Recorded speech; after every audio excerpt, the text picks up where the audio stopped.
Hello everyone, welcome to keep learning by Swapnil. आइए question देखते हैं। एचसीवी का बड़ा ही अच्छा सवाल है। Can you accelerate a car on a frictionless horizontal road by putting a more petrol in the engine?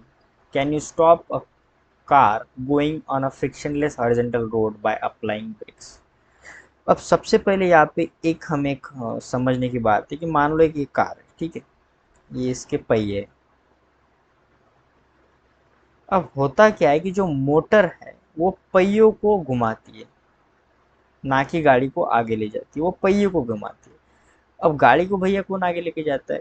देखिए, ये जो पहिए है, इसका जो रिलेटिव मोशन है वो पीछे की तरफ है। अब जैसे ये पीछे की तरफ होता है तो टायर पे क्या होता है, आगे की तरफ एक फ्रिक्शन फोर्स मिलता है उसे। क्योंकि टायर कैसा है, रबर का बना होता है, उसका कोएफिशिएंट फ्रिक्शन ज़्यादा है, रोड का भी कोएफिशिएंट फ्रिक्शन ज़्यादा है। दोनों के बीच में रिलेटिव स्लिपिंग होती है, रिलेटिव मोशन क्रिएट होता है। जो पीछे की तरफ है इसके अगेंस्ट एक फ्रिक्शन फोर्स क्रिएट होता है जो आगे की तरफ है, और वही हमें कार को क्या करता है, मोशन देता है। सो अगर जब भी आपको पूछा जाए कि क्या कार को इंजन चलाता है, तो कार को इंजन नहीं चलाता। इंजन जस्ट व्हील्स को, पहियों को रोटेट करता है। कार को चलाने के लिए फ्रिक्शन फोर्स चाहिए। अगर मान लो ये जो सरफेस है फ्रिक्शनलेस सरफेस हो जाएगा तो पहिया घूमता रहेगा, गाड़ी आगे जाएगी नहीं। ऐसे आपने बहुत बार देखा होगा, जब बारिश में खड्डे गिर जाते हैं या फिर कई गाड़ी अटक जाती है, तो कितना भी कार को या बाइक को आप रेस दो, एक्सलरेट करो, उसके पहिए एक ही जगह पे घूमता रहेगा, वो आगे नहीं जाएगा। ऐसा क्यों होता है? क्योंकि कोएफिशिएंट ऑफ फ्रिक्शन जो है वो बारिश की वजह से कम हो चुका है। तो फ्रिक्शन फोर्स वहाँ पे कम लग रहा है इसका। तो पहिया तो घूमेगा ही गोल गोल गोल गोल, और फ्रिक्शन फोर्स ही वहाँ पे नहीं है तो गाड़ी आगे जाएगी नहीं। अब पहिया घूम रहा है, इसका मतलब इंजन अपना वर्क कर रहा है, इंजन के पास पेट्रोल है। वो अब गाड़ी को एक्सीलेट भी कर रहे हो, इंजन अपना फुल ताकत लगा रहा है, चक्का की जगह घूमता रहेगा। फ्रिक्शन फोर्स ही नहीं है तो आगे जाएगा ही नहीं। सेम यहाँ पे फर्स्ट कंडीशन यही होता है, अगर आप कितना भी पेट्रोल डालो, कुछ भी करो उसमें, वो आगे जाएगा ही नहीं जाएगा। ठीक है। ठीक है, सो यहाँ पे हम ए का आंसर लिखेंगे कि मान लो यहाँ पे सेम ऐसी हमारे पास एक गाड़ी है। ठीक है, सेम गाड़ी है और फ्रिक्शनलेस सरफेस है, और हमने बहुत सारा इसमें पेट्रोल डाल दिया। अब भैया फ्रिक्शनलेस सरफेस है तो एक्सलेशन ही नहीं होगा ना, एक्सलेशन जीरो होगा, initial velocity I mean velocity zero हो जाएगी, वो आगे बढ़ेगा ही नहीं फ्रिक्शन फोर्स जीरो होने के कारण। सो यहाँ से हम लिख सकते हैं कि नो,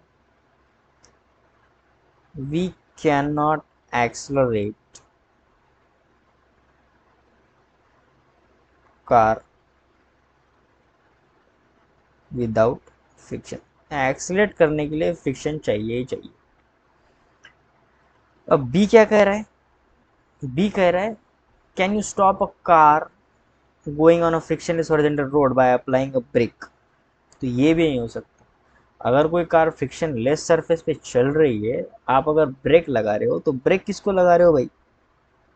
ब्रेक लगा रहे हो आप टायर को। टायर को ब्रेक लगाने का मतलब है टायर एक जगह रुक जाएगा। अब टायर रुक जाएगा अगर फ्रिक्शन ही नहीं है। ठीक है। अब जब टायर रुकता है ना, तो होता क्या है कि जो रिलेटिव मोशन है वो आगे की तरफ आ जाता है।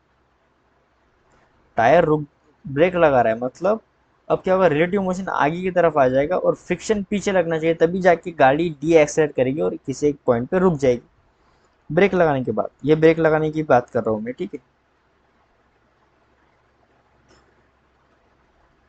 अब फ्रिक्शनलेस सरफेस है, फ्रिक्शन ही नहीं है, तो ब्रेक लगाओ भी तो पहिया रुक जाएगा, पर गाड़ी कंटिन्यूसली आगे ही चलती जाएगी, उसका मोशन आगे ही होगा।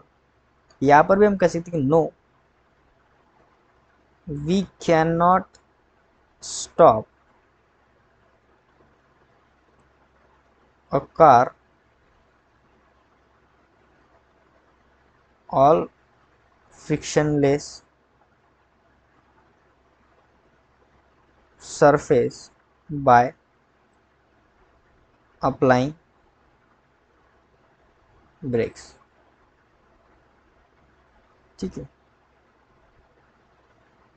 Car on of frictionless surface by applying a brake. Brake लगाने से गाड़ी नहीं रुकती, ब्रेक लगाने से पहिए रुकते हैं और पहिए को रोकने के लिए फ्रिक्शन चाहिए। सिमिलरली इंजन की वजह से गाड़ी नहीं चलती, गाड़ी को चलाने के लिए फ्रिक्शन फोर्स चाहिए, तभी गाड़ी चलेगी। सो आई होप आपका कॉन्सेप्ट बड़ा ही अच्छे से प्रिपेयर हो गया होगा। अगर आपको कॉन्सेप्ट अच्छे समझ में आ गया है तो चैनल को सब्सक्राइब कर दीजिए, वीडियो को लाइक कर दीजिए। मिलते हैं next video solution. Keep learning with Swapnil के साथ।